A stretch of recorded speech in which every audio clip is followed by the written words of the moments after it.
Muy buenos días, tardes y noches a todos los que estén viendo la clase. Mi nombre es Cristian Montenegro Gutiérrez, soy estudiante de medicina del cuarto año de la Universidad Peruana Cayetana Heredia y en esta clase voy a dar la clase sobre regulación de la presión arterial. Ok, entonces, los objetivos son comprender conceptos básicos de la presión arterial, entender los distintos mecanismos para regular y sentir los cambios en la presión arterial y aplicar los conocimientos en contexto clínico.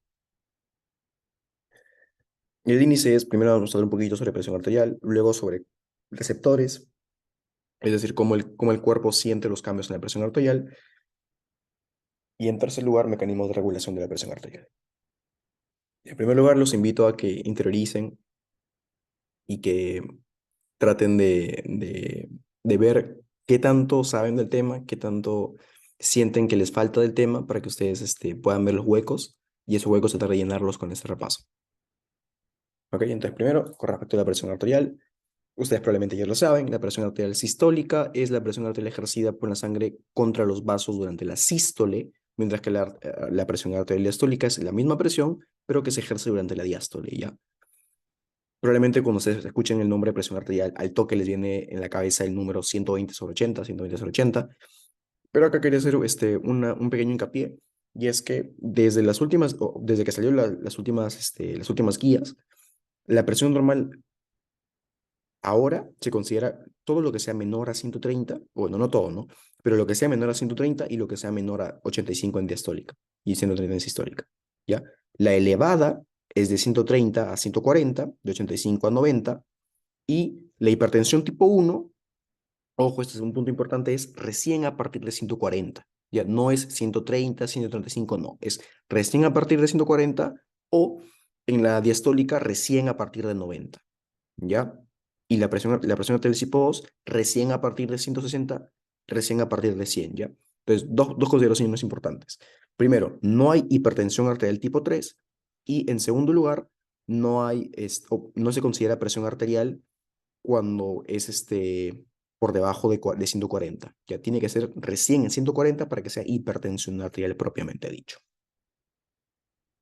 Segundo, acá solamente unas pequeñas palabras sobre por qué es importante mantener la correcta presión arterial, ¿no? ¿Por qué es importante cuando la presión arterial baja más de lo que debería o cuando sube más de lo que debería?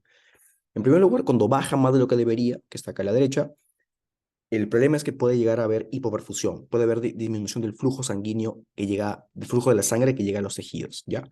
Un síntoma de esto puede ser extremidades azules, cansancio, fatiga, y algunas causas de esto pueden ser deshidratación, puede ser por vómitos, por diarrea, por diuréticos, que en general, o sea, hay 4 clases, cada uno tiene sus especificaciones, pero en general diuréticos, y una hemorragia, ¿no? Por ejemplo, puede haber una hemorragia continua, por ejemplo, que se puede ver en cáncer colorectal, o puede haber una hemorragia más aguda, que se puede ver en úlceras gástricas, por ejemplo.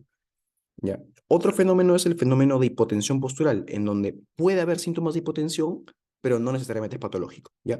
¿Cómo es esto? La hipotensión postural, pueden buscarlo, es cuando una persona que está sentada, está echada, de manera, entre comillas, súbita, se para y siente cansancio, siente fatiga. ¿Por qué se da esto? Pues porque las venas, al quedarse abajo, al ser jaladas por la gravedad, y al contrario que las arterias, no tener un sistema muy activo de cómo la sangre llega de las venas al corazón. O sea, tenemos válvulas, pero no es que activamente se esté estrujando a las venas para que llegue la sangre al corazón. Al no tener este sistema, son sensibles a ser retenidas por la gravedad, ¿no? ¿Y qué puede causar esto? Puede causar una disminución en la precarga. Entonces, si hay precarga, disminuye el gasto cardíaco, ¿no? O disminuye en todo caso la cantidad de sangre que sale del corazón. ¿Y esto por qué puede ser un problema? Porque puede ser, bueno, puede haber una leve hipoperfusión, una leve hipotensión que se puede manifestar como cansancio, fatiga. Inclusive algunas personas pueden desmayarse por esto, que es se llama síncope, ¿ya? Pero lo bueno es que frecuentemente, en la mayoría de los casos, la hipotensión postural es benigna, lo que quiere decir es que no está asociado con una patología de por medio, ¿ya? Pero por si acaso les pregunten algún doctor les pregunta, algún CGP. Con respecto a la hipertensión, ¿por qué mira la hipertensión? No es que la hipertensión de por sí o sea, sea una enfermedad que cause directamente un daño importante, ¿ya? Lo que se teme de la hipertensión son sus complicaciones. ¿Ya? ¿Por qué? Porque estas complicaciones, cuando hay síntomas claros, ¿no? Síntomas claros de hipertensión, quiere decir que ha habido daño orgánico. ¿Cómo qué? Puede haber cardiomiopatías. ¿De qué hablamos con esto? Por ejemplo, si un paciente tiene 60 años, tiene hipertensión mal controlada por varios años, entonces ese corazón, para tratar de compensar, para tratar de mantener su gasto cardíaco, mantener su perfusión de órganos en niveles normales, a la vez que tener una hipertensión, para tratar de vencer a esta hipertensión, va a desarrollar o puede desarrollar una hipertrofia en su corazón. ¿Ya? Un dato importante que recuerdo que algunas me preguntaron es que el corazón no, no presenta hiperplasia. ¿Ya? No es que aumente el número de células musculares, porque no puede. Lo único que puede hacer es aumentar su tamaño. ¿Ya? Aumentar el tamaño de las células del corazón mediante hipertrofia, pero no puede aumentar su número. Este aumento de tamaño puede generar una hipertrofia y esta hipertrofia poco a poco puede debilitar el corazón hasta el punto que sea tan grande la hipertrofia en donde la diástole se vea comprometida, es decir, que no pueda ingresar sangre al corazón porque las paredes del corazón son muy gruesas y no puede ingresar sangre y por tanto el gasto cardíaco se ve comprometido. Ya, eso es lo que se conoce como una falla en la diástole. ¿Ya? En cuanto al problema renal, puede ser, por ejemplo, que la hipertensión genere un problema aterosclerótico en la arteria renal, que la arteria renal se vea dañada y haya hipoperfusión renal. Entonces, si hay hipoperfusión renal puede haber falla renal aguda, después puede haber la falla renal crónica, a lo que podría eventualmente progresar a daño renal, perdón, a muerte renal, que literalmente el riñón deje de funcionar, un daño terminal, y el paciente tenga que estarse dializando a cada rato. Puede haber un problema en el cerebrovascular, puede haber, por ejemplo, sangrados, puede haber aneurismas producto de la hipertensión. Y en cuanto al ojo, puede haber lo que se conoce como retinopatía hipertensiva, que ya lo van a ver más adelante, pero también es una complicación temida de la hipertensión, ¿ya? Entonces, la hipertensión, su problema son las complicaciones, ¿ya? Porque estas complicaciones, como pueden ver, son enfermedades ya de difícil tratamiento. Ahora, vamos a hablar sobre los receptores y en primer lugar vamos a empezar con los quimiorreceptores para luego pasar a los varoreceptores. Los quimiorreceptores, primero, ¿qué son? Son receptores que detectan cambios en pH, oxígeno y CO2. Ya, no detectan directamente cambios en la presión arterial, pero sí en el pH, oxígeno y CO2. ¿Dónde están? Los centrales van a estar en la médula oblongada, que está ubicada en la médula, pues en la médula espinal, sobre todo en el tronco encefálico, ya en el tronco encefálico van a ubicar eso, van a ubicar la médula oblongada, que está en el sistema nervioso central, y por ende es un quimiorreceptor central. Y también hay quimiorreceptores periféricos, que son los que están en el arco aórtico y en el seno carotidio, ya, arco aórtico y seno carotidio. También es importante adelantar que vamos a encontrar también varios receptores en el arco aórtico y en el seno carotidio, ya. Ahora, ¿cuál es una consideración importante, probablemente preguntada en exámenes con respecto a estos quimiorreceptores, ¿no? Los periféricos y los centrales? Hay, vamos a decirlo así, tres problemas, entre comillas, que puede presentar los quimiorreceptores centrales, ¿ya? Entonces podemos recordar esto con la frase que los quimiorreceptores centrales son, entre comillas, no es que médicamente sea correcto, pero para acordarnos, podemos decir que los centrales son periféricos, perdón, que los centrales son peores que los periféricos, ¿ya? ¿Por qué? Porque los centrales solamente van a detectar el pH del líquido intersticial cerebral. ¿Por qué? Porque recordemos que el hidrógeno no pasa, los hidrogeniones no pasan la barrera hematoencefálica. Ya recordamos eso. Segundo, no son tan sensibles cuando baja la presión arterial de oxígeno, como sí lo son los periféricos. Los periféricos reaccionan cuando hay una presión arterial de oxígeno menor a 60, cosa que no hacen los centrales, no son tan sensibles. Y al mismo tiempo, los centrales se desensibilizan cuando hay hipoxia crónica. Cuando hay hipoxia crónica, cuando la presión arterial de oxígeno está baja de manera sostenida en el tiempo, se desensibilizan, ¿no? Entonces, entre comillas, podemos decir que hay tres problemas de los centrales, ¿ya? ¿Y cómo se pueden acordar de que son los centrales y no los periféricos? Porque en mi cabeza está como, si son centrales, si están en el sistema nervioso central, si están tan cerca del cerebro, deberían pues ser mejores, ¿no? Que los periféricos, pero no es así, son peores, ¿no? Entonces, para mí, personalmente lo encuentro irónico. Ya, entonces yo más o menos así me acuerdo. Ya. Entonces, ¿qué pasa cuando hay bajos niveles de oxígeno, bajos niveles de CO2 o un pH bajo? Ya recordamos que el pH bajo está asociado con estados de hipoxemia o de alto CO2. Nos recordemos, por ejemplo, que si uno hace ejercicio en el músculo, va a encontrar bajo CO2, perdón, sí, bajo oxígeno, alto CO2, bajo pH, y me parece que también otro metabolito que es 2,3 bifosfoglicerato, ¿no? Todos están relacionados con, entre comillas, ¿no? Hipoxemia, ¿ya? Entonces, ¿qué pasa cuando los quimiorreceptores detectan esto? Cuando detectan esto, en términos simples, se va a activar el sistema simpático. Van a pasar dos cosas. Se va a activar el sistema simpático para aumentar el ritmo cardíaco y, en segundo lugar, se va a modificar la respiración. ¿Por qué? Porque si el CO2 está elevado y el pH está bajo, estos valores pueden corregirse modificando la respiración, aumentando la frecuencia respiratoria. Si respiramos más veces, vamos a tener más oportunidades de que ocurra el intercambio gaseoso. ¿Ya? Si hay más intercambio gaseoso, debido a que el CO2 se difunde por la membrana alveolar capilar de una manera mucho más fácil, más sencilla que el oxígeno, entonces esto quiere decir que si hay más intercambio gaseoso, vamos a perder más CO2 de lo que ganamos oxígeno. Y entonces es una buena alternativa para solucionar la hipercapnia, o es una alternativa que el cuerpo usa para solucionar la hipercapnia. Y al mismo tiempo, si se pierde CO2, entonces también se está perdiendo iones hidrogeniones. Ya esto pasa por un mecanismo bioquímico en el eritrocito.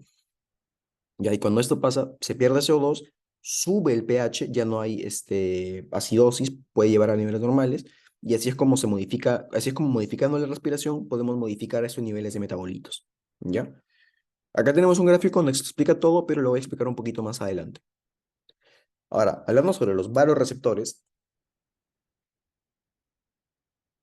pues ¿qué son? Son terminaciones nerviosas que son sensibles a ser estirados. Ya cuando son estirados, se activan. Esto es un punto importante, porque no se activan cuando no son estirados, no se activan cuando hay, en términos simples, hipotensión. Se activan cuando son estirados, o sea, cuando hay hipertensión, cuando hay mucho volumen sanguíneo. ¿Ya? ¿Dónde están? Están en la vena cava, están en las aurículas, pero sobre todo están, al igual que los quimiorreceptores periféricos, en el seno aórtico en el arco aórtico y en el seno carotidio, ¿ya? Arco aórtico, seno carotidio. ¿Cómo funciona? Cuando son estirados van a mandar una señal, ¿ya? Mandan una señal al centro vasomotor, que está ubicado en el núcleo del tracto solitario, y este a su vez está ubicado en el tronco encefálico, ¿ya?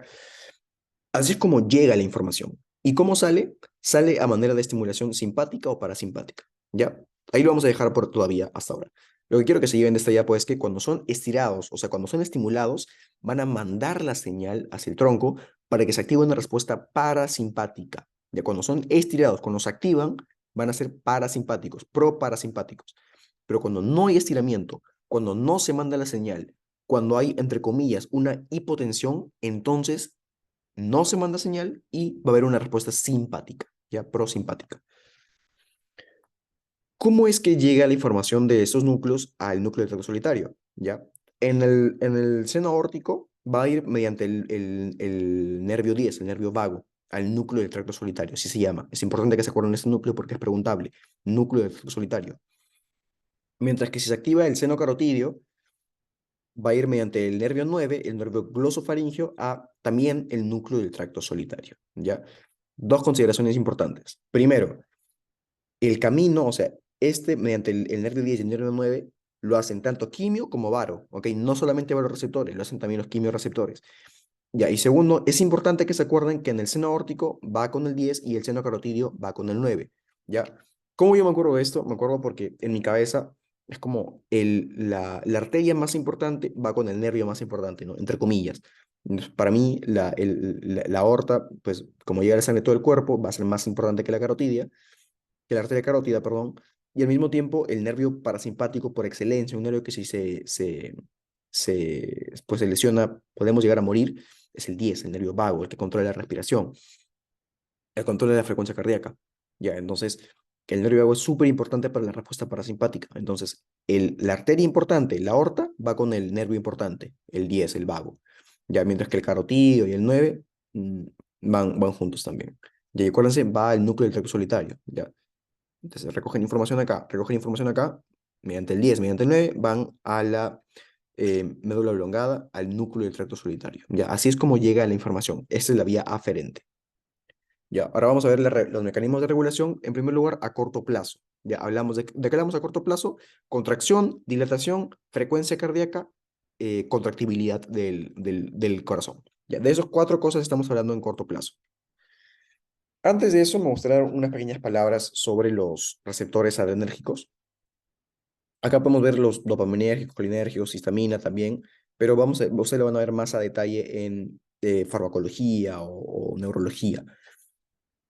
Con respecto a los adrenérgicos, van a ser palabras muy puntuales, ¿ya? Cuando hablamos del receptor alfa 1, bueno, hay alfa 1, alfa 2, beta 1, beta 2, beta 3. Acá está mal, es beta 1, beta 2, beta 3. Cuando hablamos del alfa 1, sobre todo me gustaría que piensen de alfa 1, vasoconstricción. Ya, para efectos de esta clase, solamente quiero que se queden con eso. Alfa 1, vasoconstricción. Alfa 2, vasodilatación. Ya, alfa 2, vasodilatación. Beta 1, estimulación en la contractibilidad del corazón. Ya, beta 1, contractibilidad cardíaca. Ya, eso es todo lo que yo quiero que se lleven ahorita en esta clase. Ya, es importante que aprendan, por ejemplo, que el beta 2 está relacionado con dilatación del músculo liso bronquial, con menos producción de moco, o que el beta 3, por ejemplo, está relacionado con lipólisis, o por ejemplo, que el alfa 2 está relacionado con plaquetas, el alfa 1 también está relacionado con el músculo, el detrusor, me parece, o con el músculo dilatador de la pupila. Todo eso está hilado, pero para esta clase quiero que se lleven alfa 1, constrictor, vasoconstrictor, alfa 2, vasodilatador, beta 1, estimulación de los miocitos. ¿Ya? Eso es lo importante. Ahora, en los mecanismos de regulación a corto plazo, primero tenemos que saber, o sea, antes que se dé la respuesta simpática o parasimpática, tenemos que saber quién la da, ¿no? ¿Quién da la respuesta simpática? ¿Quién da la respuesta parasimpática? Entonces, cuando se estimula el núcleo del tracto solitario, va a haber una respuesta parasimpática. ¿Ya? ¿Quién da la respuesta parasimpática? El nervio vago, ¿no? Bien, lo importante que es el nervio vago. Y cuando hay una respuesta simpática, ¿mediante quién lo va a dar? Mediante la cadena simpática cervical. ¿Ya? Acuérdense de esto. Simpático, cadena simpática, cervical, parasimpática, nervio vago. Ahora,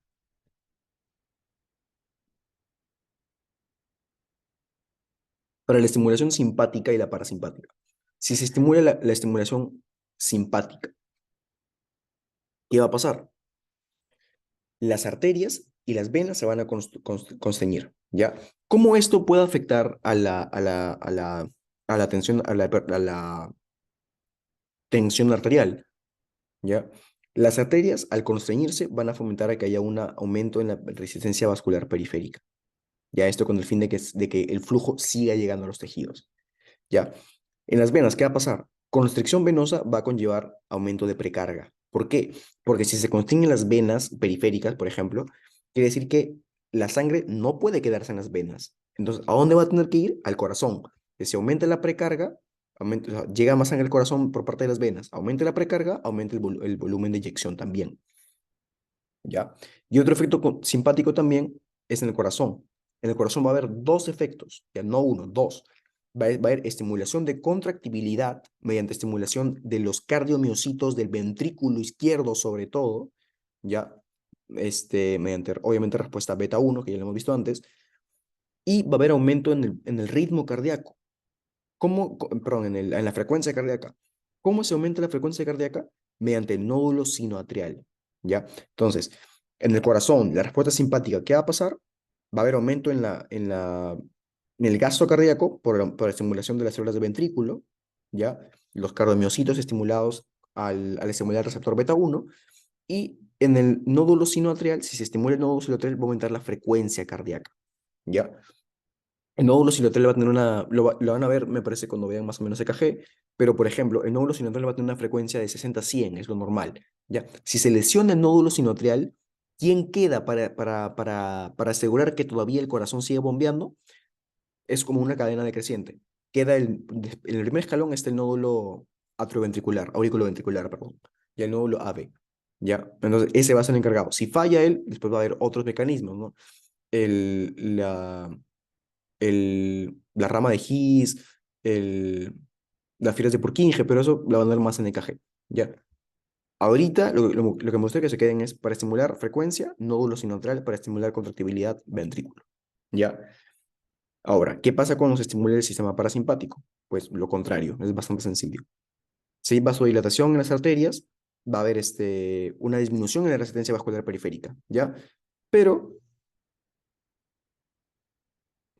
me gustaría recordar también que esta vasodilatación se puede dar en parte al óxido nítrico, ¿ya? El óxido nítrico es un vasodilatador, es un vasodilatador por excelencia, ¿ya? Y al mismo tiempo me gustaría recordar que cuando un metabolito que puede estimular la vasoconstricción es la endotelina. De repente recuerdan el hemato, que cuando hay una herida y se quiere, por ejemplo, empezar la cascada de coagulación, el primer mecanismo para, para incentivar la reparación tisular es la secreción de endotelina, que va a fomentar la vasoconstricción, ¿ya?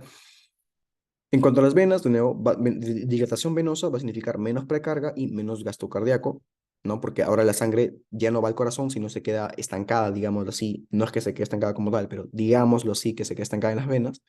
Y el corazón va a tener menor contractibilidad y menor gasto cardíaco.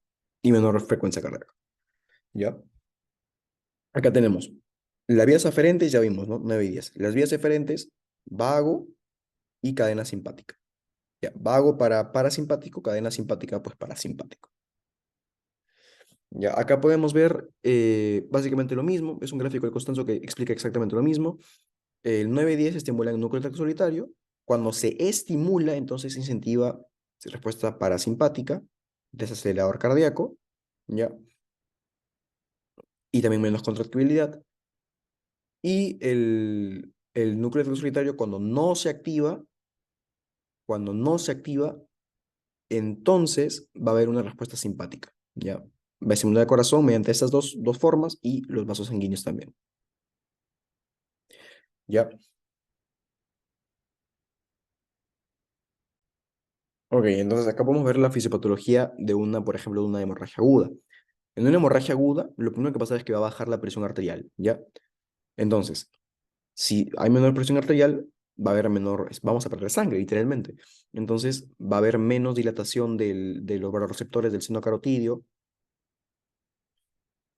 y esto va a ocasionar que haya menor activación del receptores del seno carotidio, ¿ya? ¿Qué va a pasar con esto? Que va a haber una menor respuesta parasimpática porque va a haber menor respuesta parasimpática, mayor respuesta simpática.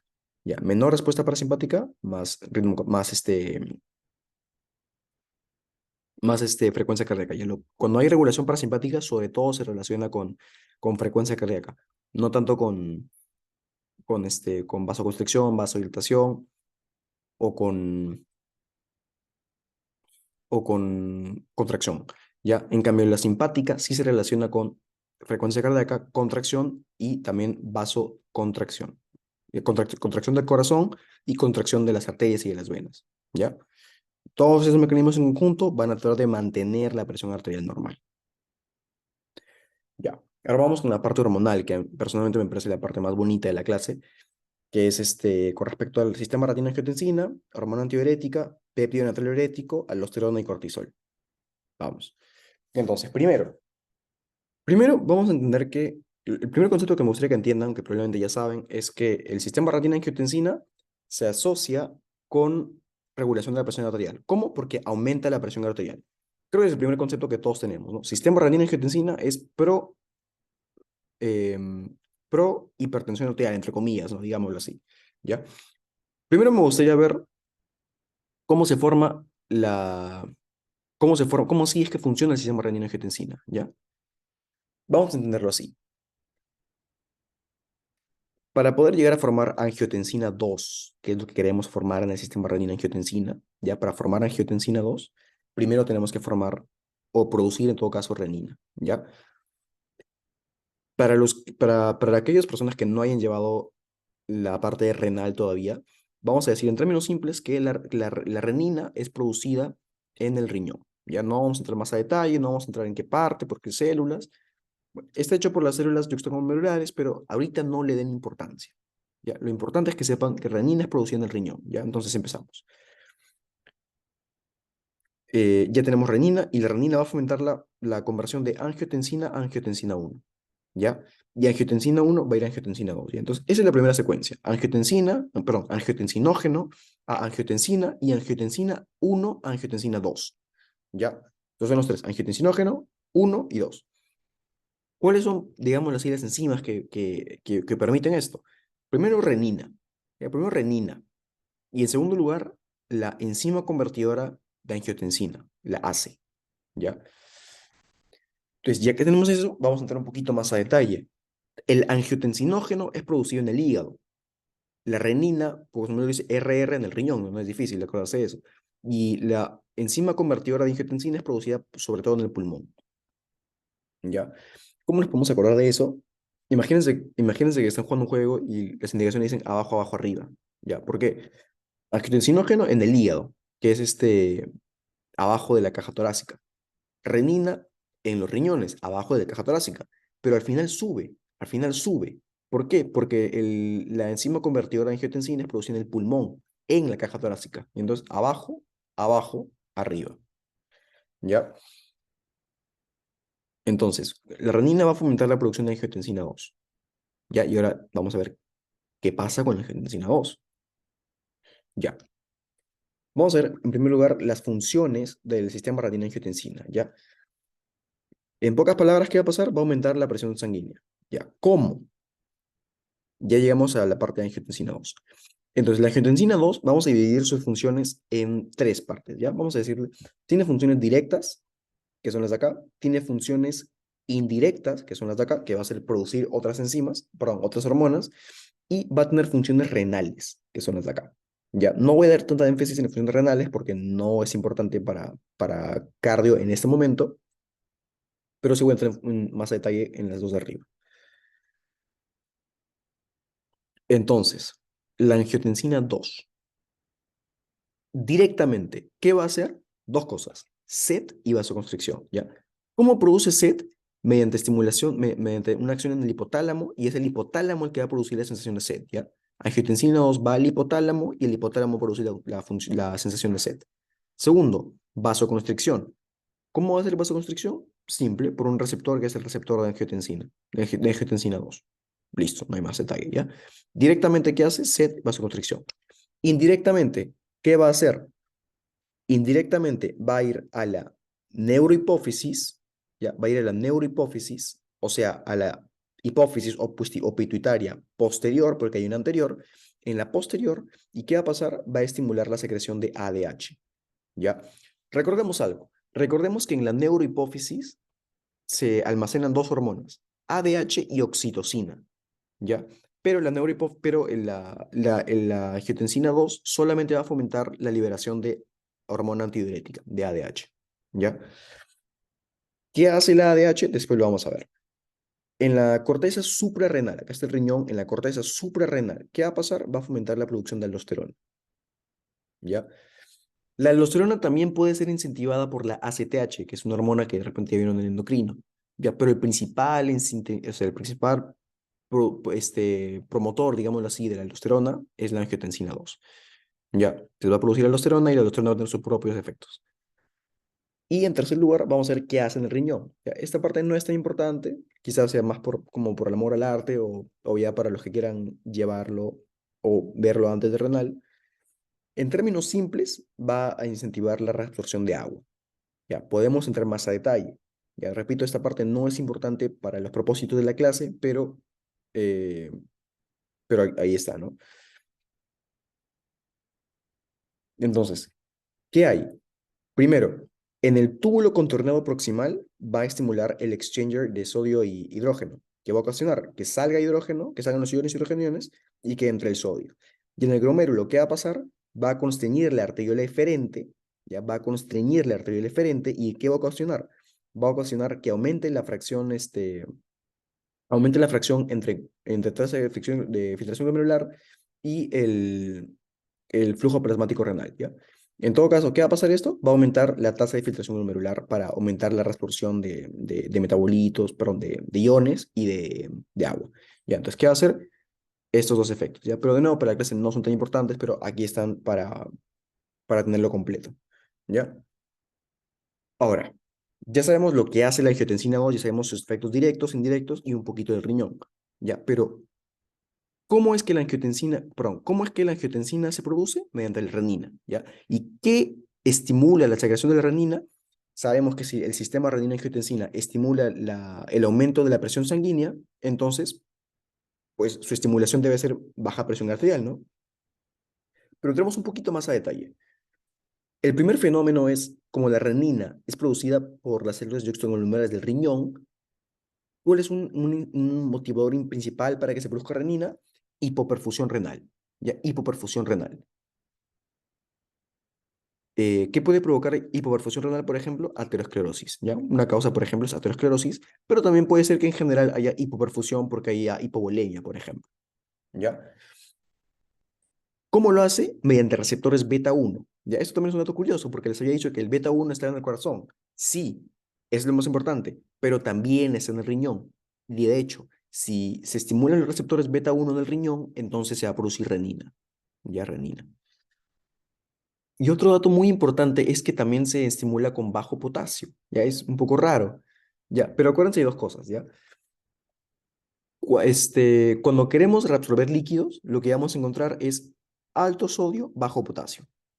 Ya, es como una regla general. Es como cuando queremos, imagínense, cuando queremos reabsorber este calcio, tenemos alto calcio, bajo fosfato. Ya, hay hormonas que funcionan así, ¿no? Suben el calcio, bajan el fosfato, ¿no? Sobre todo la PTH, ¿ya? Imaginen lo que es algo así, algo análogo. Si queremos reabsorber sodio, es alto sodio, bajo potasio, ¿ya? Entonces, si tenemos exceso de potasio, quiere decir que tenemos, entre comillas, piénsenlo así, poco sodio, ¿ya? Entonces, si tenemos poco sodio, entre comillas, porque en verdad tenemos mucho potasio, entonces la renina va a decir, quiero sodio. ¿Por qué? Porque el sodio jala agua. Yo quiero estimular la presión sanguínea, quiero contraer sodio para que el agua lo siga. ¿Ya? Entonces, ¿qué va a pasar? No es que la renina disminuya el potasio, ¿ya? La renina no va a hacer eso. Ya hemos visto los efectos de la renina. Lo que va a jugar con el potasio es la aldosterona, y eso lo vamos a ver más adelante, ¿ya? Pero ahora acuérdense de estas dos formas de regular la renina. Poca perfusión renal mediante beta 1 y exceso de potasio. Ya, estos van a generar secreción de renina, ojo, renina, no angiotensina 2, renina. La renina va a ser angiotensina 2. Y la angiotensina 2 ya saben sus efectos, los directos, los indirectos y los renales. Esa clasificación me parece que no está en la literatura, es algo que he inventado para hacerlo más o menos didáctico, pero no es que formalmente haya un efecto directo y tal, es algo más para el efecto de la clase.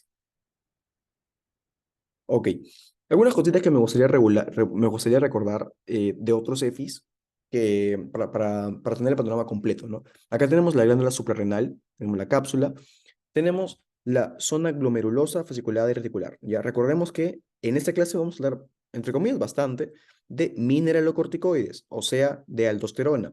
¿Por qué? Porque los mineralocorticoides van a estimular la regulación de minerales, ya de minerales. ¿De quién? De sodio y potasio principalmente, ¿ya? ¿Dónde se producen? En la zona glomerulosa, ¿ya? Zona glomerulosa. Después tenemos los glucocorticoides, como el cortisol, que también vamos a mencionar un poquito, que se producen en la zona fasciculada. Después tenemos andrógenos que se producen en la zona reticular, ¿ya? Y en la médula, ya probablemente en la médula de la cápsula de la glándula suprarrenal, tenemos producción de catecolaminas, ¿ya? Una mnemotecnia que hay para acordarse es GFR, Glomerular Filtration Rate, GFR. Lo van a dar renal y es una forma de acordarse, ¿ya? De los tres. Ya, acuérdense, ¿ya? Aldosterona es producida por la glomerulosa y cortisol es producida por la fasciculada. El cortisol es el principal tipo de glucorticoide, la aldosterona es el principal tipo de mineralocorticoide. Y otra cosita clave que me gustaría acordar es la parte de la hipófisis, ¿ya? Acuérdense, la neurohipófisis, la que está atrás, va a reservar ADH y oxitocina, ¿ya? Es memoria esa nomás. Ahora, tenemos la adenohipófisis, ¿ya? La adenohipófisis, que es la hipófisis que está acá, esta es la de la parte de adelante. Ahora, la parte de adelante está relacionada con células acidofílicas y células basofílicas, ¿ya? Está producido por acidofilos y bacilofilos, ¿ya? ¿Cómo podemos acordarnos? ¿Ya? Primero, la parte de basofilos, o sea, es como Es un poquito más difícil porque son varias hormonas, ¿no? ACTH, LH, FSH, TSH, todas estimuladas por esto, pero hay una hemoterina que se llama B flat, ¿ya? B de basofilo, B flat. ¿Flat de qué? Flat, F-L-A-T, ya por ahí se acuerdan, ¿ya?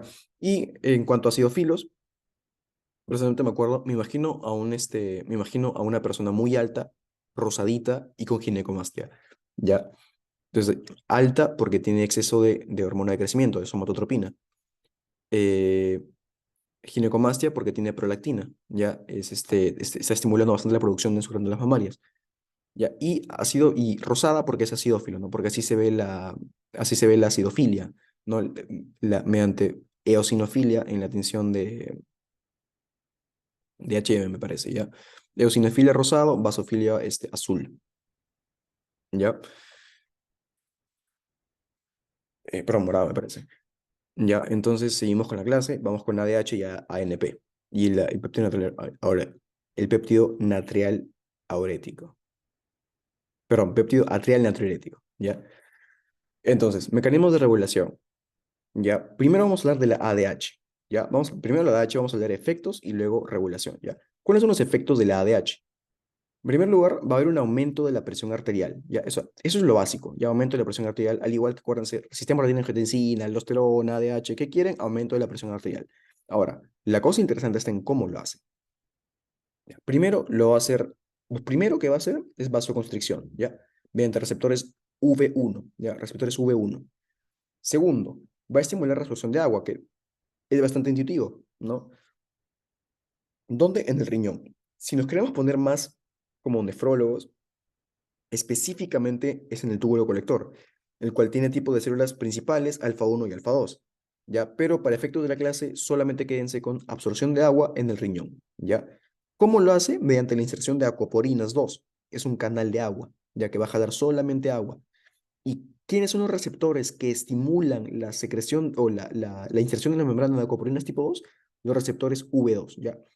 Vasoconstricción se media mediante receptores V1, absorción de agua mediante acoporinas se da mediante los receptores V2, ¿ya?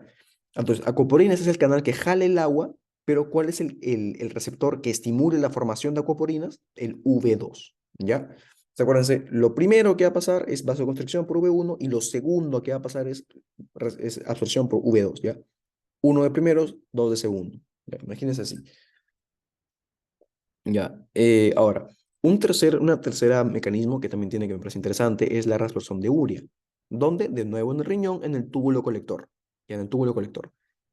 Ahora, ¿por qué diablos absorber urea contribuiría al aumento de presión arterial? Porque cuando absorbemos urea, quiere decir que aumenta la gradiente córtico-medular. ¿Qué quiere decir esto? Que va a ser más fácil, o sea, al haber más urea en el intersticio, quiere decir que esa urea va a aumentar la osmolaridad. Entonces, si aumenta la osmolaridad, entonces es más fácil que esa urea jale agua para concentrar la orina. ¿Ya? Entonces, si reabsorbemos urea, esa urea va a estar jalando agua, de manera que la orina salga más concentrada y con menos agua, para que podamos concentrar, para que el agua salga de la orina y se quede en nuestro cuerpo al costado de la urea. ¿Ya? Y después esa agua pues vaya a nuestro sistema arterial y tal. ¿Ya? Entonces acá hay un gráfico resumen, ¿ya? La ADH es secretada por la pituitaria posterior, ¿ya? Al costado de la oxitocina sale, ¿ya? En el riñón, ¿qué pasa? Absorción de agua, ¿no? Acoporinas 2. En la vasculatura, vasoconstricción. Y bueno, también tiene un efecto en la pituitaria de secreción de ACTH, probablemente también para estimular la secreción de aldosterona, pero es un efecto ya un poco más rebuscado, ¿no? En general, estos tres son los más importantes. ¿Ya? Ok, acá está el gráfico. Acá me gustaría explicar solamente lo que incentiva a que se produzca ADH, ¿ya? Primero ya hemos visto angiotensina 2, ¿no? Pero al mismo tiempo tenemos osmolaridad en el plasma, ¿ya? ¿Qué quiere decir esto? Por ejemplo, que aumenta la cantidad, la relación que hay entre sodio y agua, ¿no? Si hay, por ejemplo, poca agua y mucho sodio, va a aumentar la osmolaridad, ¿ya? ¿Dónde están los receptores de osmolaridad? Están en la pituitaria, si no me equivoco, ya están en la pituitaria. Y estos dos principales van a estimular la secreción de ADH. ¿Cuándo se desincentiva? Pues cuando hay mucha sangre, ¿no? Cuando hay, perdón, perdón. Es estimulada también cuando hay pérdida de sangre o pérdida del volumen o pérdida de la presión, ¿ya? Entonces, todos estos factores estimulan la producción de ADH. Y otro punto interesante es que el etanol, el consumo de etanol, inhibe la secreción de ADH. Por eso es que cuando una persona toma bastante, en una noche, en esa noche está orinando, orinando, orinando, porque no hay una hormona que le diga, oye, deja de orinar. No hay una hormona que inserte la coporina y absorbe el agua. No, el agua está en la orina y se queda ahí. Por tanto, es que sale una orina bastante diluida, porque no podemos concentrarla. ¿Ya? Entonces, acuérdense, el etanol inhibe ADH. Ya. Ahora vamos con el péptido natural, el péptido atrial natriurético, ¿ya? ¿Cuál es el efecto? Pues su nombre es bastante intuitivo. Natriurético quiere decir que promueve la natriuresis. Diuresis es orinar, natriuresis es orinar sodio, ¿ya? Entonces, ¿qué quiere decir orinar sodio? Acuérdense, el sodio jala agua. Sodio básicamente es sinónimo de tensión arterial. Si hay mucho sodio, hay mucha tensión. Si hay poco sodio, hay baja tensión, ¿no? Entonces, si quieres botar sodio, quieres bajar la presión arterial, ¿ya? Entonces, entendamos lo que es como un antagonista del RAS, ¿ya? ¿Por qué? Porque va a inhibir a la renina, este es el efecto más importante, ¿ya? Va a inhibir a la renina, es vasodilatador también y tiene efecto de excreción de agua en los riñones, ¿ya? Una consideración es que va a excretar cloruro de sodio, va a excretar sodio, ¿no? Natriurético, va a excretar sodio, y al mismo tiempo va a disminuir la resolución de sodio de nuevo en el túbulo colector, ¿ya? Pero esos son efectos más renales. Entiendan nomás que inhibe la renina y excreta agua. ¿Por qué? Porque excreta sodio y el agua sigue el sodio, ¿ya? Ahora, eso me parece que es lo más interesante del péptido natriurético. ¿Por qué es que, o cómo se produce? ¿Ya? O sea, veamos el nombre. Péptido es una proteína, natrial, perdón, péptido atrial natriurético. Natriurético porque promueve la natriuresis. Pero ¿por qué atrial? ¿Qué tiene que ver las atrias, las aurículas acá? ¿Ya? ¿Qué tiene que ver la aurícula? Porque se produce cuando se dilatan las aurículas, ¿ya? Cuando se dilatan las aurículas, cuando llega mucha sangre a la aurícula se va a estrechar, ya se va a dilatar, perdón, se va a dilatar mucho. Entonces, son los cardiomiocitos los que van a producir este péptido atrial natriurético para hacer todos estos efectos para bajar la presión sanguínea, ¿ya? Me parece interesante porque son producidos por los cardiomiocitos, me parece algo raro, pero bueno, aquí tiene la regulación, ¿ya? Y otro punto que me gustaría mencionar es que también, quizás no es tan importante, pero también se señala que la natriuresis, perdón, que el péptido atrial natriurético es un antagonista del receptor de angiotensina 2, ya, en la glándula suprarrenal. La glándula suprarrenal, acuérdense, va a producir aldosterona, ¿ya? ¿Y quién inhibe este proceso? El péptido natriurético, ¿ya? Se une a las células de la glándula suprarrenal y impiden que se produzca aldosterona. Y aquí lo tienen también. Hay otro péptido que es el péptido natrial, perdón, el BPN, el péptido natrial, que tiene que ver con el cerebro, con B de brain, pero no se trata en detalle porque no es tan importante ahorita, ¿ya? Acuérdense nomás que el péptido atrial natriurético, ¿cuáles son los efectos? Menos renina, menos angiotensina 2, más natriuresis y por tanto menor presión sanguínea, ¿ya? Otro punto que me gustaría recordar o mencionar en todo caso es el reflejo atrial. ¿Qué es el reflejo atrial? Que cuando los receptores hay receptores digamos, de volumen en la aurícula, cuando son muy estrechados, cuando son muy dilatados, entonces se va a estimular, se estimulan los receptores de dilatación y esto va a estimular una respuesta simpática, de modo que aumente la contractibilidad cardíaca y aumente el ritmo, ¿ya? Cuando se estira mucho la aurícula, entonces el corazón va a responder como, ah, hay mucho líquido, hay mucha sangre, entonces mi chamba es asegurar que toda la sangre sea distribuida. Por eso es que se estimula el sistema simpático. Ya cuando se estrechan las aurículas, cuando se dilatan, se estimula el simpático. Ya, vamos terminando con la clase, con la parte de aldosterona. Ya. Pues, ¿cuáles son los efectos de la aldosterona? Ya, en general acuérdense, ¿no? La aldosterona va a aumentar la presión sanguínea, pero hay dos efectos muy importantes que son importantes para detectar cuándo la aldosterona está fallando. Primero, va a haber hipocalemia. Y acuérdense, hipocalemia. ¿Por qué? Porque acuérdense que la aldosterona va a jalar sodio. ¿Ya? Y acuérdense que frecuentemente se asocia mucho sodio con bajo potasio. Ya son como inversamente proporcionales, imagínense así. Ya, entonces está asociado con hipocalemia, o sea, es mucha excreción de potasio. Pero al mismo tiempo está asociado con una alcalinización del medio. ¿Por qué? Podemos entrar un poquito más a detalle y lo van a ver más en renal, pero ahorita nomás acuérdense que está asociado con alcalinización del medio. ¿Por qué? Porque bota iones hidrógeno. Ahorita vamos a ver por qué, ¿ya? Esto no lo tienen que saber tal cual, pero bueno, se los menciono. ¿Ya? ¿Dónde actúa? En el túbulo colector. ¿Ya? Túbulo colector. ¿Qué hace? Estimula todo lo que hay en el túbulo colector. ¿Qué cosa hay? Son los canales, ya. Todos estos son canales. ROMK, ENAX, HTPasas, sodio, potasio y TPasas. A ver, vamos a decir, ¿qué es en español? ROMK, lo van a ver en renal, los tranquilos, pero en pocas palabras es un canal que excreta potasio, ¿ya? Estimula ROMK, bota potasio.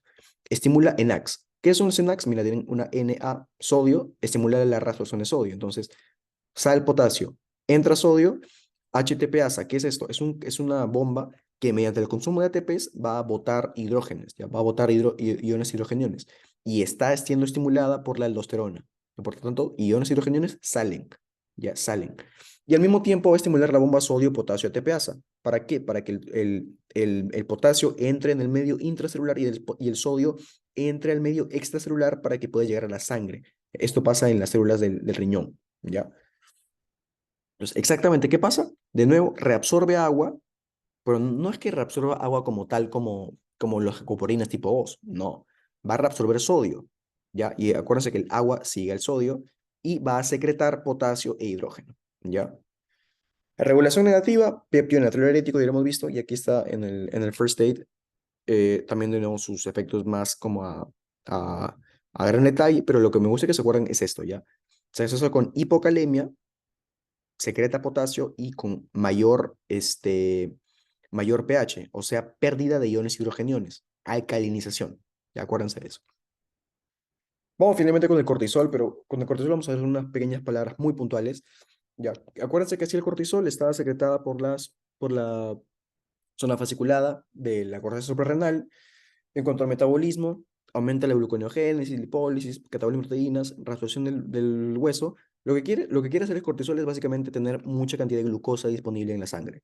Ya, esa glucosa la vamos a sacar de las proteínas, la vamos a sacar de los lípidos y la vamos a sacar mediante la producción de gluconeogénesis, o sea, de glucosa. ¿Ya? Hay algunos efectos importantes, interesantes, como son, por ejemplo, que es inmunosupresor. ¿Por qué? Porque inhibe a la molécula NF-κB. Ya, acuérdense que el NF-κB era una molécula para producir citoquinas proinflamatorias, IL-1, IL-6, IL-8, IL-12, TNF-alfa, aquí las tienen. Y al mismo tiempo promueve la sensitividad de catecolaminas, ¿ya? Pero lo que quiero que ustedes se lleven de esta diapo con respecto al cortisol es que el cortisol en altas dosis puede unirse a receptores de mineralocorticoides. O sea, glucocorticoides en altas dosis puede unirse a receptores de mineralocorticoides, ¿ya? Es una aplicación adicional, pero no es que sea tan importante como la aldosterona ni nada por el estilo, ¿ya? Solamente es una aplicación importante. Ya, una cosita final que me gustaría agregar es que me acuerdo que en un video vi que había personas que dividían como corto plazo, mediano plazo, largo plazo. A mí me gustaría mencionar nomás para que ustedes se ubiquen un poquito en las preguntas, que cuando hablamos de corto plazo, o sea, respuestas de corto plazo de regulación de presión arterial, hablamos de, por ejemplo, reflejo receptor, ¿no? Nervio 9, nervio 10, cadena simpática, órganos activos como adrenalina, noradrenalina, que van a estimular adrenalina y noradrenalina son hormonas que van a estimular en general el sistema simpático, ¿ya? Las catecolaminas van a estimular el sistema simpático, ¿ya? Estimulación, acuérdense, de beta uno de alfa uno, ¿ya? Esos son importantes. Y péptido natriurético también, que va a disminuir la presión sanguínea. También es un efecto, una hormona que va a actuar a corto plazo.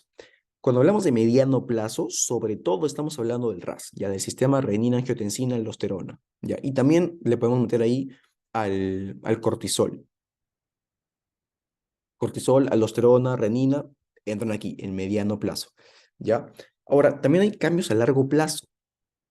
Por ejemplo, con una presión arterial muy notable, muy notoria. De acá hablamos de cambios estructurales, ya no es hormonales, estructural, anatómico, celular. ¿De qué hablamos? De engrosamiento de paredes arteriales, ¿no? Probablemente hablamos de daño endotelial, también daño endotelial, acuérdense, y de remodelamiento cardíaco. ¿Qué es el remodelamiento cardíaco? Es cuando el corazón sufre una hipertrofia ventricular generalmente por la elevada presión arterial, ¿ya? Si hay mucha presión arterial, si quieres aumentar el gasto cardíaco que necesito, el corazón dice, necesito más fuerza, más punche. Entonces, ¿qué hace? Hipertrofia. Pero eso es peligroso porque mucha hipertrofia puede conllevar a que haya una disminución del volumen en el corazón para que entre la sangre. Entonces va a ocasionar que haya, o sea, muy musculoso, pero con poquito volumen. O sea, la diástole va a ser comprometida. La precarga va a ser menor. ¿Ya?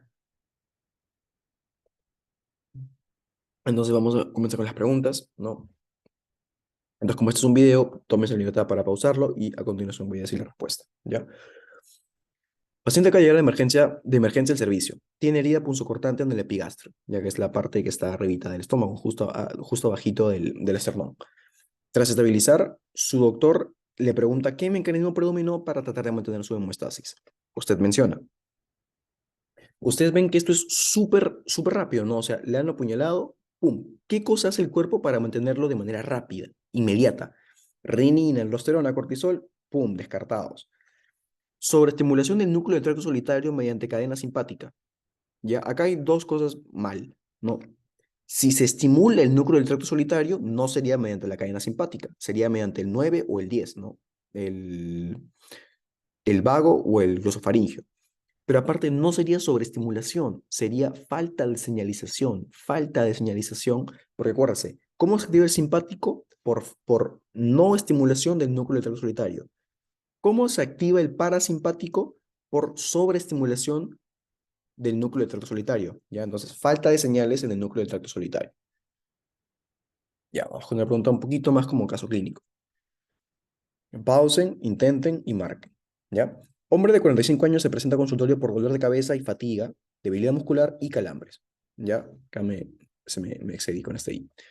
Su presión sanguínea es 150/100, hipertenso.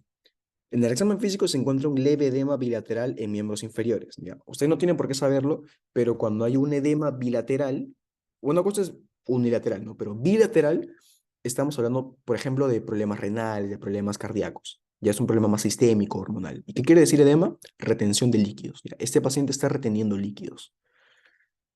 Laboratorios, esta es la parte importante, señalan potasio sérico disminuido y alcalosis metabólica.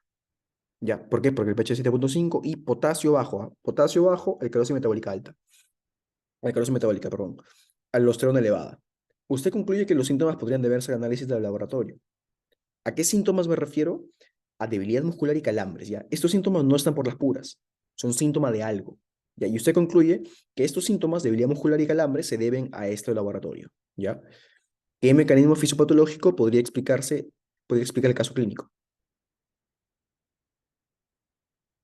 Ya, uy, perdón, no, no hay clave acá, ya, pero la clave correcta sería la E, ya, perdón, me equivoqué de marcarlo, pero la clave correcta sería la E, ya, ¿por qué?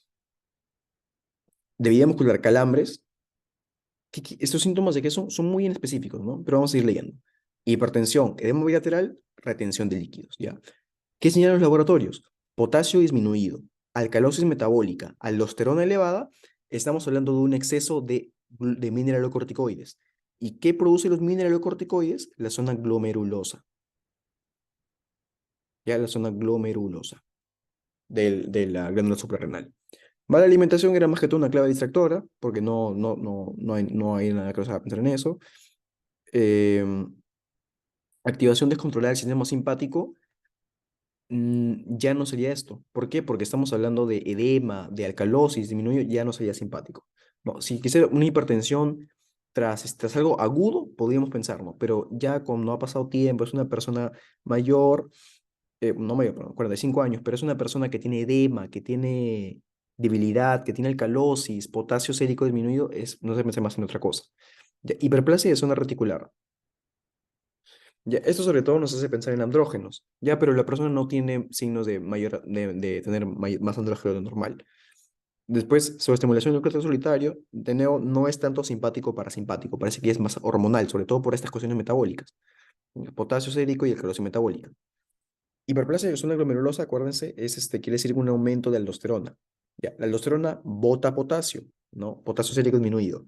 La aldosterona bota hidrógenos, por eso alcalosis metabólica. Y bueno, la aldosterona, pues aldosterona elevada, ¿no? Eh, para mencionar nomás, esta enfermedad se llama enfermedad de Conn, CONN, y puede deberse a... las dos principales causas son hiperplasia de la glándula suprarrenal. Hiperplasia quiere decir un aumento del número de células, hipertrofia, aumento del tamaño de las células, y la otra posible explicación es un tumor, ¿ya? Quizá en este caso pude haber hecho, decir, por ejemplo, un paciente con malestar general, pérdida de peso, y eso hubiera hecho pensar quizá en un tumor, ¿ya? Pero acá simplemente podemos hablar de una hiperplasia de la zona glomerular, de una hiperplasia en general. ¿Ya? Esta enfermedad se llama enfermedad de Conn. En el examen probablemente no les pregunten qué enfermedad se trata, pero podrían preguntarles qué es el mecanismo que está fallando, ¿ya? Y esta ya es la última pregunta. Bueno, pausen, respondan y luego ya contesten, ¿no? Mujer de 28 años se quedó al hospital debido a sed excesiva y aumento de frecuencia urinaria. Menciona que bebe casi 5 litros y la sed persiste. Al examen físico se observan mucosas deshidratadas. Ya, mucosas deshidratadas. Su presión arterial está en rango normal. Los análisis revelan aumento de concentración de sodio y de osmolaridad urinaria. Adicionalmente, otros valores indican orina diluida. ¿Cuál podría ser el mecanismo fisiopatológico que le explique la clínica y los laboratorios? Ya, ok. Esto es lo más importante, ¿no? Está bebiendo cantidades industriales de agua y todavía tiene sed, ¿ya? Y pese a esto, las mucosas están deshidratadas. ¿Qué quiere decir? Que está perdiendo agua, ¿ya? Está perdiendo agua. Podríamos pensar quizá de un problema psiquiátrico que vende tanta agua y tiene sed, pero ojo, las mucosas están deshidratadas. No es que ella se esté inventando las cosas. Sí tiene mucosas deshidratadas. Pero al mismo tiempo su presión arterial está en rango normal, o sea, no está reteniendo líquidos, no tiene hipertensión, pese a que tiene tanta agua, sino que el cuerpo está compensando y por tanto la presión arterial es normal. ¿Qué tenemos también? Aumento de la concentración de sodio, hay más sodio, el sodio está más concentrado, y de osmolaridad urinaria. ¿Qué quiere decir esto? Que la orina está saliendo, eh, perdón, acá era osmolaridad sérica, acá era osmolaridad sérica. Lo importante es que estamos diciendo que la orina sale diluida. Ya, la orina sale diluida. ¿Qué quiere decir esto? Que la paciente está orinando bastante, ya debe estar orinando bastante porque, miren, tiene mucosas hidratadas y está orinando bastante, pero al mismo tiempo lo que orina está diluido. Ya, lo que orina está diluido. Entonces, ¿en qué podemos estar pensando? Exceso de hormona producida por las células yuxtaglomerulares, o sea, renina, difícil, porque acá lo pueden ver, la presión arterial está en rango normal. Si hubiera demasiado renina, entonces hubiera más aldosterona, un exceso de aldosterona, una hipertensión, ¿no? Pero las células están en rango normal y aparte eso no explicaría que esté perdiendo tanta agua. Ya parece que tiene que ver más con un problema de regulación de la orina, que está saliendo diluida. Ya acá acá era osmolaridad sérica. Exceso de una hormona producida por la corteza suprarrenal. Ya, de nuevo, glucocorticoides descartamos, ¿no? Porque no tiene, no tiene que ver con eso, no tiene, por ejemplo, no está rompiendo un músculo, no tiene o sea, síntomas que nos hagan pensar en exceso de glucocorticoides. Tampoco hablamos de andrógenos, tampoco hablamos de aldosterona, entonces esta clave también está descartada. Déficit de hormona producida por células beta pancreáticas. Esta era más detectora. Esto es síntoma de diabetes, ¿no? Diabetes tipo 1, diabetes mellitus tipo 1. Es cierto que la diabetes en general se relaciona con polifagia, polidipsia, pero polidipsia o sea, en general se asocia con tomar mucha agua y orinar bastante, ¿ya? Pero no muestra, por ejemplo, que haya polifagia, o sea, no menciona nada con respecto a la comida. Y aparte los laboratorios no explican la diabetes, ¿no? Entonces no está relacionado. Sobre estimulación de cortex solitario, tampoco, porque es algo más simpático, perdón, es algo más parasimpático, ¿no? Parasimpático, y acá eh, no está relacionado. No solamente no es agudo, sino que está relacionado con orina, ¿no? Y el ducto solitario no tiene nada que ver ahí. Déficit de una hormona almacenada en la neurohipófisis. La neurohipófisis, acuérdense, tiene dos, oxitocina y ADH. ¿Ya? Entonces, si hubiese o sea, cuando vemos los síntomas, nosotros tenemos que pensar en déficit de ADH. ¿Por qué? Porque si no hay ADH, no estamos insertando coporinas, o sea, no insertamos algo que retenga agua. Estamos botando agua, botando agua, botando agua. Entonces, si botamos agua, el cuerpo, para querer compensar, va a reabsorber sodio por el sistema retina-angiotensina, va a reabsorber sodio. Entonces, por eso explica que el sodio está aumentado y la osmolaridad sérica, que es sérica esté aumentada también. ¿Ya? Al mismo tiempo la orina diluida. Estamos botando tanta agua que, los solutos de la orina queremos incorporarlos, ¿no? Queremos retenerlos, pero el agua no podemos retenerla porque no hay coporinas. Entonces la orina está saliendo muy diluida. Y estamos perdiendo tanta agua que aunque tomamos tanto, la mucosa está deshidratada. Estamos orinando, orinando, orinando, y eso se debe por la pérdida de ADH. Ya no hay ADH, no hay hormonas que nos digan no orines, no hay antidiurética. ¿Ya? Entonces, bueno, ya hemos visto las preguntas. Las conclusiones son que, en primer lugar, la presión sanguínea debe ser regulada por un correcto funcionamiento. Hay varios mecanismos para regular la presión arterial, como ya les hemos visto, y cada mecanismo puede tener su propia forma de regulación, ocasionando una patología. Pero lo que me parece interesante es que, dependiendo de qué mecanismo se regule, va a haber una clínica y unos laboratorios específicos que nos van a poder hacer pensar en una patología concreta.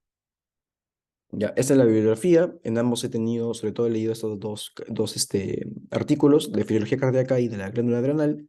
He leído el capítulo, no capítulo, el segmento nomás del Costanzo de regulación de la presión arterial. Y también he usado algunos gráficos y alguna información que estaba en el first aid del USMLE Step 1. Y bueno, me gustaría que si puedan llenar la encuesta, que es muy importante para nosotros los tutores de la SEC. Y eh, nada, estoy bueno, agradecido por su tiempo y espero que hayan aprendido de este tema. Cualquier consulta me la pueden enviar al correo sin problemas y eso sería todo. Gracias.